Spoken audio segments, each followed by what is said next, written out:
don't think anyone's born with a stammer or a stutter. For me personally, it was brought on through a series of traumatic events when I was a child.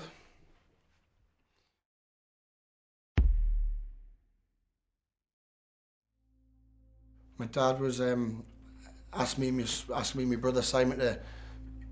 He asked us to help him build a wine cellar, which was he drew a concrete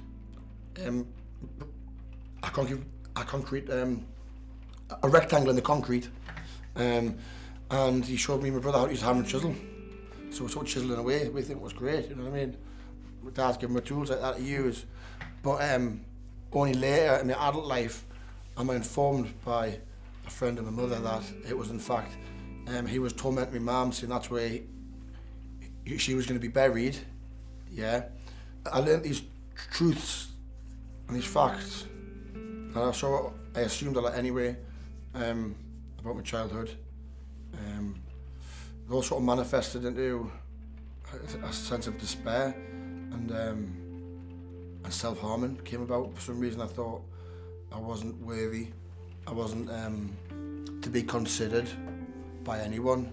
I think, well, if it can be left by my mother at such a young age and showing no real memory of any maternal love, I don't know, I just developed a comfort for hurting myself, a comfort for pain, a comfort for cutting myself.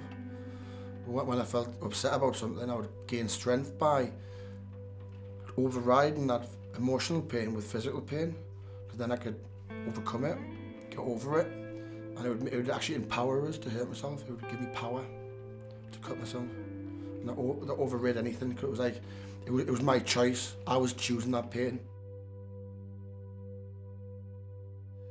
When I started using drugs and alcohol socially, that developed into another form of self-harm, binging.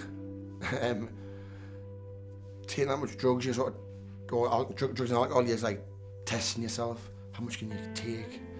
You know, drink yourself into a drunken stupor, drug-induced stupor, which generally lead into drug-induced psychosis, where I'd be cutting myself up. So it was a really bad combination.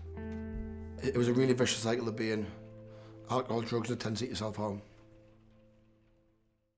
So I had to take some course of action outside of self-harming, because I had a son as well. I've got a son. I think he can't see his dad, and I'm not going to be the product of the ultimate product and outcome of the disruptive upbringing. I need to take charge, aside from self-harming, take other steps. Before things get any worse, I turned to training.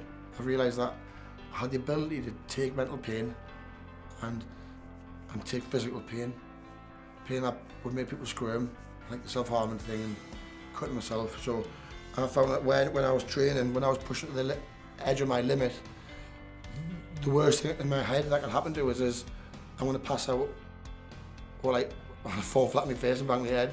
That really didn't put us off from stopping pushing myself to the limit, like doing a set of failure and deadlifts, for instance, where a lot of people would quit. I would just push on until maybe my head popped, and I always generally had that edge. It was like the Olympian edge. I had an edge of an Olympian, just to push beyond, like, you know, push beyond the pain barrier, which normally is a factor that stops people going that bit further. Bodybuilded for a good few years. Competed a few times, did all right, could have done better, but in the background there was still the self-harm thing. So I was bodybuilding and cutting myself. It's like, I'm creating a body, creating a physique to be admired, but at the same time I'm cutting myself. Quite a strange scenario, really. And now only recently, when I from bodybuilding wasn't enough, because I've already hurt myself that way before. I thought any bucket list of things to do was fighting, boxing, or MMA, cage, whatever can get me feet, whatever I can do, I will. I'm doing it, and it's giving us an avenue to channel whatever feeling I have in a productive way, and that's what training is for me. Training is an analogy of life to me, and how I remedy the demons, so to speak. I'm a product of what I've been through. That's not a bad one as it is, really. I feel I've came out all right. Yep.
I ended up spending 3 years in the Spanish jail. It was a good life-changing experience for us. I learned to speak Spanish. Never thought I'd do that with a stutter. So I learned to stutter in Spanish.